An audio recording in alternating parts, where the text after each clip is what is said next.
मेरे 11th-12th के students, आज हम आपको DDT का नाम कैसे याद रखना है और DDT का फॉर्मूला कैसे बनाना है, ये हम आपको तरीका बताएंगे।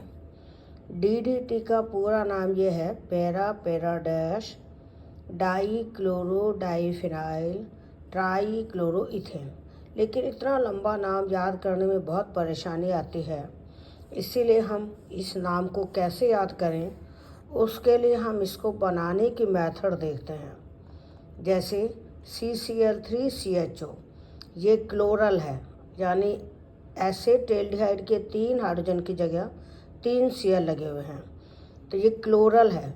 इसकी 2 क्लोरोबेंजीन मॉलिक्यूल से रिएक्शन कराएंगे तो क्लोरल का तो O और 2 क्लोरोबेंजीन का पैरा हाइड्रोजन यानी Cl के जस्ट अपोजिट वाला हाइड्रोजन, क्योंकि पास वाला अर्थ होता है, फिर मेटा होता है, फिर पैरा होता है, तो ये पैरा वाला हाइड्रोजन O निकालेंगे तो ये बनेगा DDT, यानी CCl3CH तो इसमें से मिला और 2 ये क्लोरोबेंजीन लग गए।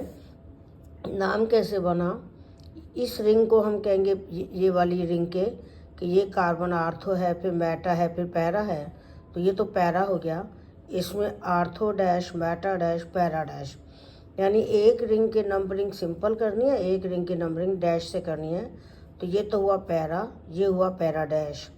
और डाई क्लोरो यानी 2 Cl हो गए, डाई फिनाइल यानी ये 2 बेंजीन रिंग हो गई, ट्राई क्लोरो यानी ये 3 Cl हो गए, और ईथेन का मतलब 2 कार्बन है और दोनों में सिंगल बॉन्ड है। तो इस तरह से ये DDT का नाम भी बनाना आ गया, फॉर्मूला भी याद हो गया। और ये जो DDT है ये इंसेक्टिसाइड के रूप में यूज किया जाता है, लेकिन आजकल इसके ऊपर बैन लगा कर दिया है, क्योंकि ये नॉन बायोडिग्रेडेबल है। नॉन बायोडिग्रेडेबल मतलब बैक्टीरिया से ये डिकम्पोज नहीं होता, और अगर हम इसको यूज करेंगे तो ये अर्थ में एक्युमुलेट होता रहेगा, इसीलिए इसको आजकल बैन कर दिया है। तो मुझे उम्मीद है कि आपको DDT का नाम लिखना और फॉर्मूला बनाना याद हो जाएगा। क्लोरल है, इसकी क्लोरोबेंजीन से रिएक्शन कराई, दोनों का पैरा हाइड्रोजन और O निकाल दिया, ये DDT बन गया। इसका नाम है para dash die chloro diphenyl try chloro और ये ethane. All the best, thank you.